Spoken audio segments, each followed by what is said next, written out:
Throughout the ages, architects and engineers have designed and built the great structures that have made our world and withstood the test of time. Hi, I'm Ed Asner. Welcome to Architects and Engineers. Let's look now at modern steel frame buildings. This is the Empire State Building, a marvel of modern architecture. It was built to last. Architects and engineers of today use computers to design and engineer buildings that will endure the forces of nature, such as earthquakes, fires, and hurricanes. This modern skyscraper was also built to last.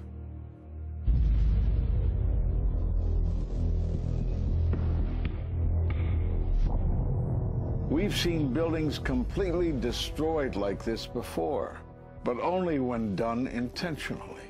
Danny Jowenko is the expert on this in Europe. What did he say? Dit is controlled demolition. Zeker weten. Zeker weten. Er is nagesprongen. Dit is in opdracht gebeurd. Het heeft een team gedaan van experts. Let's compare. Explosives are used to demolish buildings like this in just seconds. Okay, so it's a controlled demolition. What's the problem with that? Well, it happened on the afternoon of 9/11 at the World Trade Center. Let's just think about this. Controlled demolitions cannot be engineered and rigged in a day. It takes months. And therefore, this event must have been planned in advance. Keep your eye on that building as they're coming down. The building is about to blow up. Moving back. We are walking back. There's a building about to blow up. Did they actually use the word brought down, and who was it that was telling you this? In the fire department, and they did use the word, we're going to have to bring it down. And these people heard explosions. We heard this sound that sounded like a clap of thunder. It looked like there was a shock wave ripping through the building, and the windows all busted out. About a second later, the bottom floor caves out. The building followed after that. He takes his hand off, and you hear 3, 2, 1, and it was boom, boom, boom, boom, boom. And these reporters recognized it as a controlled demolition. And I turned in time to see what looked like a skyscraper implosion. It looked like it had been done by a demolition crew. The whole thing just collapsing down on itself. For the third time today, it's reminiscent of those pictures we've all seen too much on television before, when a building was deliberately destroyed by well-placed dynamite to knock it down. It was almost as if it were a planned implosion. It just pancaked. So what's the problem if this was a planned demolition? Well, we are told by government agencies that this building came down as a result of normal office fires. The National Institute of Standards and Technology produced their final report in 2008. World Trade Center 7 collapsed because of fires fueled by office furnishings. It did not collapse from explosives or from fuel oil fires. But what do you think brought down the building? And what caught my eye is more than 1,300 architects and engineers examine the evidence about Building 7's collapse and disagree with the official report issued by the National Institute of Standards and Technology. I certainly am much more open-minded about it than I was, and it is because of the involvement of the 9/11 families and all these engineers and architects. You are about to hear from architect of 23 years, Richard Gage, AIA, member of the American Institute of Architects and founder of Architects and Engineers for 9/11 Truth. Now there are more than 1,500 architects and engineers who say that it could not have been brought down by office fires. They are backed by 9/11 family members who are calling for an independent, unbiased investigation. I'm Richard Gage. Fires have never before caused the collapse of any skyscraper. even though there are numerous examples of much hotter, larger, and longer-lasting fires in these buildings. And in the case of Building 7, the fire that NIST said started the collapse had actually burned out over an hour before. It could not have caused the collapse, as NIST claims. Yet this 47-story, modern steel-framed skyscraper, which was not hit by an airplane, collapses mostly into its own footprint like a house of cards, as fast as a bowling ball falling off the side of the building, in just under 7 seconds. Listen to the experts. Building number 7 descended in free fall for the first 100 feet, which means that there was absolutely no resistance to the descent whatsoever. NIST has admitted it went into free fall for 8 stories. And going from motionless to free fall instantly, that's a bothersome part of the puzzle because NIST never explained it. We've got a building that came down in its own footprint, so all of the columns really needed to be severed at the same time in order for that structure to fall the way that we saw. The symmetry is the smoking gun. The whole building completely comes down in one continuous motion. There couldn't have been any structural resistance. According to NIST, the failure occurred at column 79 on level 12. They're talking about a single columnar collapse or failure that resulted in a total collapse of the building. It is possible that you could have a local failure as a result of a connection failing. But the likelihood of that failure dragging the entire building in such a fashion that all the columns would fail at the same time is an impossibility. Impossibility? Yes. What I saw, it was a classic implosion. The center of the core, the penthouse area, starts to move first, and then the building follows along with it. I'd like to know why NIST excluded the document from FEMA in Appendix C that documented the evidence of melting steel. Why is this forensic evidence not being included in the report? In an office fire, you cannot generate enough heat to melt steel.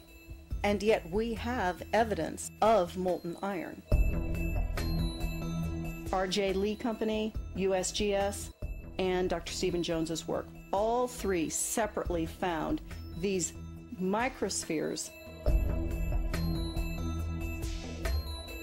In the dust, we found what we characterize as unreacted thermitic material in the shape of some very tiny red-gray chips, which have different properties, and in the reaction they produce molten iron, which is the prime indication of a thermitic reaction. And such a reaction can be used to destroy steel structures.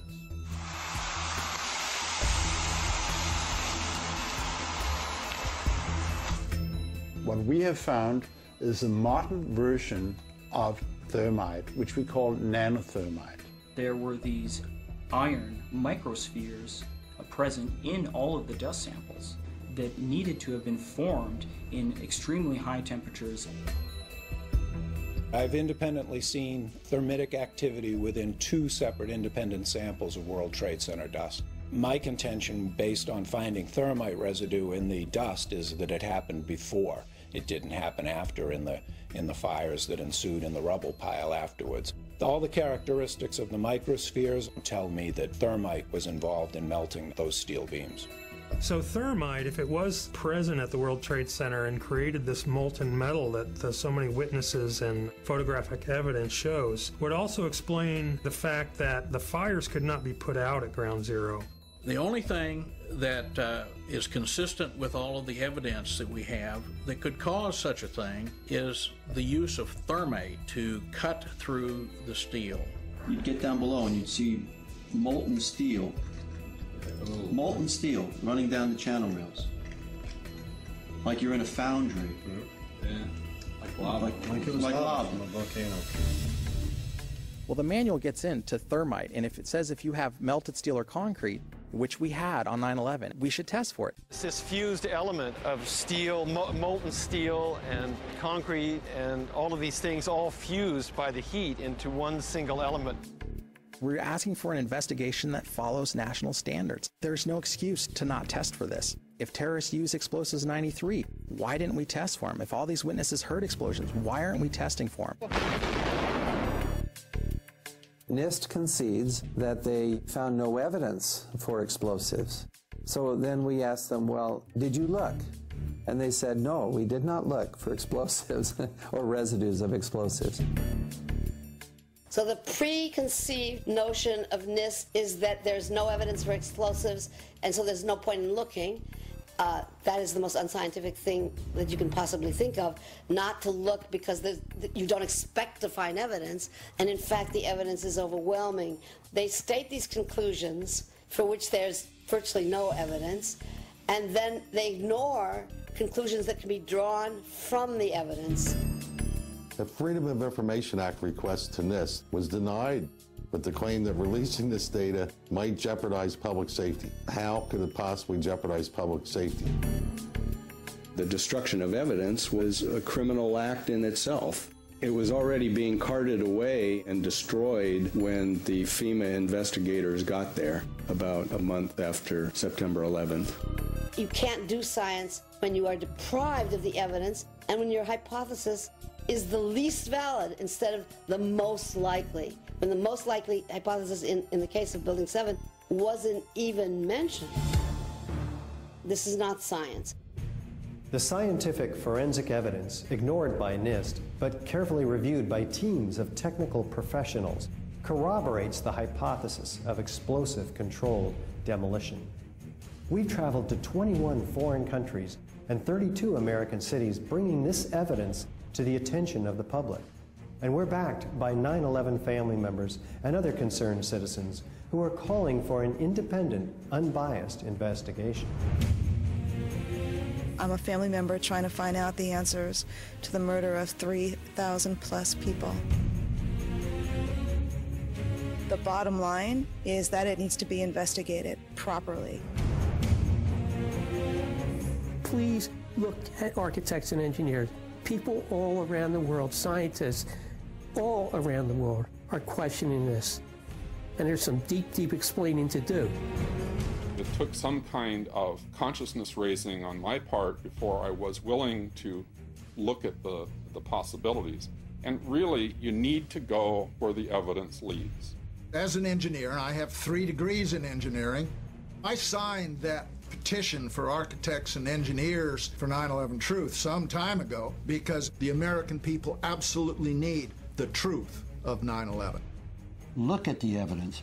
In fact, I'll say this very categorically. Any reasonable person who looks at the evidence that's been brought forward has got to come away with the feeling that something has to be done, a real investigation has to be put forward. We will never heal. This country will never, ever, ever forget that day. We have to demand a new investigation. I want justice here. The country owns this. We were all victims. You all should want answers. It's not just ours, not just mine. We all lost something that day. It's distressing for everyone to come to terms with this evidence, but we must pursue the truth wherever it leads. Look at the evidence and decide for yourself.